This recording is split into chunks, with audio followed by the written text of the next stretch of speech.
दोस्तों आज मैं आपके लिए एक ऐसी भर्ती की इन्फॉर्मेशन लेकर आया हूं जहां पर आप 18 से 40 साल के हैं तो आप अप्लाई कर पाएंगे। सैलरी भी अच्छी खासी आपको 60,000 रुपए तक देखने को मिल रही है। इसके अलावा एप्लीकेशन फीस यानी कि फॉर्म भरने के लिए एक भी पैसा आपको नहीं देना पड़ेगा, यानी कि आपके लिए एप्लीकेशन फीस है वो हर एक कैटेगरी के लिए बिल्कुल बिल्कुल बिल्कुल फ्री रहने वाली है। सो इस भर्ती से रिलेटेड हर एक अपडेट आज की इस वीडियो में आपको मैं देने वाला हूं।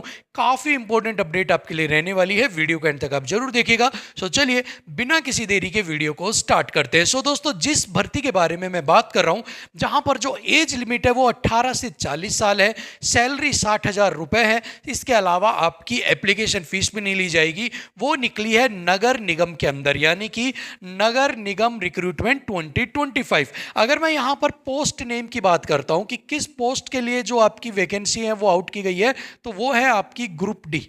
ठीक है, ग्रुप डी के लिए आपकी जो नोटिफिकेशन है वो यहां पर आउट आपकी की जाएगी। अगर टोटल नंबर ऑफ वैकेंसी की बात करते हैं हम यहां पर, ठीक है, टोटल नंबर ऑफ अगर वैकेंसी की बात करते हैं तो 52,453 ग्रुप डी के जो पद है वो यहां पर आउट किए जाएंगे। अगर अप्लाई डेट की बात करें, अप्लाई डेट की बात करें तो देखिए अप्लाई डेट जो है ना वो अभी स्टार्ट नहीं हुई है, वो आपका नेक्स्ट मंथ से स्टार्ट होने वाला है, लेकिन एडवांस में आपको जो भी चीज़ें वो यहाँ पर मैं बताने वाला हूँ। 21 मार्च से 21 मार्च 2025 से इसके जो फॉर्म भरना है वो स्टार्ट हो जाएंगे।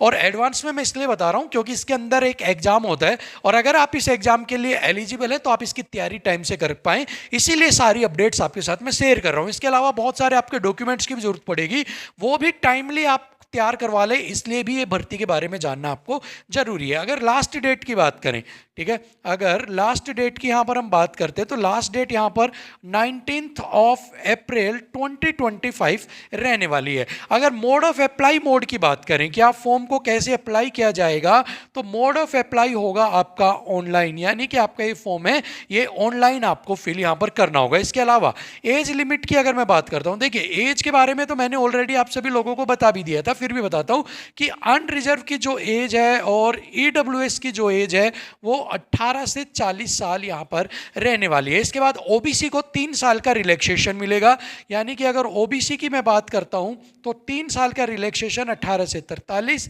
And SC and ST candidates को 5 साल का एज रिलैक्सेशन मिलेगा, यानी कि 18 से 45 साल तक जो है फॉर्म को एससी एसटी कैंडिडेट्स फिल कर सकते हैं। अभी इसके लिए अप्लाई कौन कर सकता है, हु कैन अप्लाई, ठीक है, हु कैन अप्लाई, तो इसके लिए कौन कौन अप्लाई कर सकता है, all India male female, all India male female, ठीक है, ऑल इंडिया के मेल फीमेल जो है वो यहां पर अप्लाई कर सकते हैं। अगर मैं सैलरी की बात करूं, अगर सैलरी की बात करूं जिसका मेन मैंने आपको बताया था 60,000 तक आपकी सैलरी रहने वाली है, सो आपकी 20,000 रुपए से लेकर 60,000 रुपए के बीच में आपकी जो सैलरी है वो यहां पर आपकी रहने वाली है। अगर एप्लीकेशन फीस की बात करें, ठीक है, एप्लीकेशन फीस की बात करें, फॉर्म भरने की फीस की बात करें तो यहां पर unreserved, OBC, EWS, SC, ST, PWD, PH, ठीक है,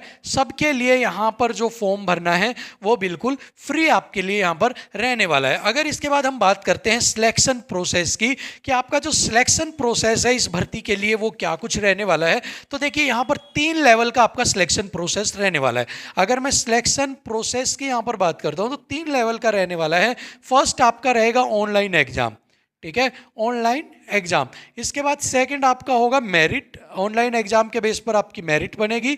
थर्ड आपका यहां पर होगा डॉक्यूमेंट वेरिफिकेशन यानी कि डीवी। अगर आप फर्स्ट स्टेज को क्लियर कर लेते हो, यानी कि अगर आपने एक ऑनलाइन एग्जाम क्लियर कर लिया तो नेक्स्ट के 2 स्टेज तो आपने वैसे ही ये क्लियर हो गया तो आप मेरिट में आ गए, मेरिट में आ गए तो आपका डीवी हो जाएगा और फाइनल जो है वो आपको सिलेक्शन यहां पर मिल जाएगा, ठीक है। इसके बाद अगर डॉक्यूमेंट रिक्वायर की बात करूं, कौन कौन से डॉक्यूमेंट्स की आपको जरूरत पड़ेगी at the time of the form filling, so आपके पास फोटो सिग्नेचर सबसे पहले होना चाहिए, आपके पास फोटो और सिग्नेचर होना चाहिए। आपके पास 10th और 12th, मैंने आपको क्वालिफिकेशन नहीं बताई थी लेकिन यहां पर मैं क्वालिफिकेशन आपको बता देता हूं कि अप्लाई कौन कर सकते हैं 10th और 12th पास जो कैंडिडेट्स हैं वो यहाँ पर अप्लाई कर सकते हैं। ठीक है, ग्रुप डी की अलग अलग पोस्ट निकलेंगी, वहाँ पर कोई आपकी 12th बेस पर, कोई 10th बेस पर है। सो 10th और 12th बेस अगर आपने क्लियर कर रखी है तो आप यहाँ पर इस फॉर्म के लिए अप्लाई कर सकते हैं। इसके बाद आपको चाहिएगा कास्ट सर्टिफिकेट। ठीक है, इसके बाद आपको कास्ट सर्टिफिकेट की जरूरत पड़ेगी। इसके बाद डोमिसाइल सर्टिफिकेट की भी आपको जरूरत पड़ेगी, क्योंकि आपकी जो वैकेंसीज आउट की जाएंगी नगर निगम की, ये डिस्ट्रिक्ट वाइज, स्टेट वाइज अलग अलग की जाएंगी। सो इसके लिए आपको जहां जिस स्टेट के आप हो वहां का आपका जो डोमिसाइल है उसकी भी आपको जरूरत पड़ने वाली है। इसके बाद आपको आधार कार्ड, ठीक है, आधार कार्ड जो है इसकी भी जरूरत आपको पड़ने वाली है। इसके साथ ही आपको क्रूशियल डेट का भी इशू रहेगा। आपकी जो कास्ट सर्टिफिकेट है, आपकी कास्ट सर्टिफिकेट है प्लस आपका डोमिसाइल है, ठीक है, प्लस आपकी 10th और 12th है, इनके लिए क्रूशियल डेट क्या रहेगी? इनके लिए रहेगी 19 अप्रैल 2025, यानी कि 19 अप्रैल 2025 से पहले तक, इससे 18 अप्रैल 2025 तक आपके पास कास्ट सर्टिफिकेट, डोमिसाइल और जो 10th की सर्टिफिकेट है, 12th की सर्टिफिकेट्स है, मार्कशीट्स हैं, ये आपके पास होनी चाहिए। क्योंकि क्रूशियल डेट इस केस में क्या रहने वाली है? Last date of application form, यानी कि 19 अप्रैल 2025 यहाँ पर। ठीक है, सो यही सारी डिटेल्स थी आपके लिए। अगर आपको लगता है कि आप इस पोस्ट के लिए एलिजिबल हैं, सो आप इसकी तैयारी स्टार्ट कर दीजिए। इससे इसका जो कंप्लीट सिलेबस है उसका जो लिंक है वो आपको प्रोवाइड करवा दूंगा। एक वीडियो बनाकर मैं कंप्लीटली आपको एग्जाम पैटर्न वगैरह सारी चीजें समझा दूंगा। सो अगर आपको भी सिलेबस जानना है, एग्जाम पैटर्न जानना है, तो कमेंट बॉक्स के अंदर आप मुझे जरूर बताइएगा। इसके अलावा अगर कोई और डाउट है इस भर्ती से रिलेटेड तो भी आप मुझे कमेंट बॉक्स में जरूर बताइएगा। सो फिलहाल के लिए इतना ही, मिलेंगे आपसे अगली वीडियो में, तब तक के लिए इजाजत दीजिएगा। जय हिंद।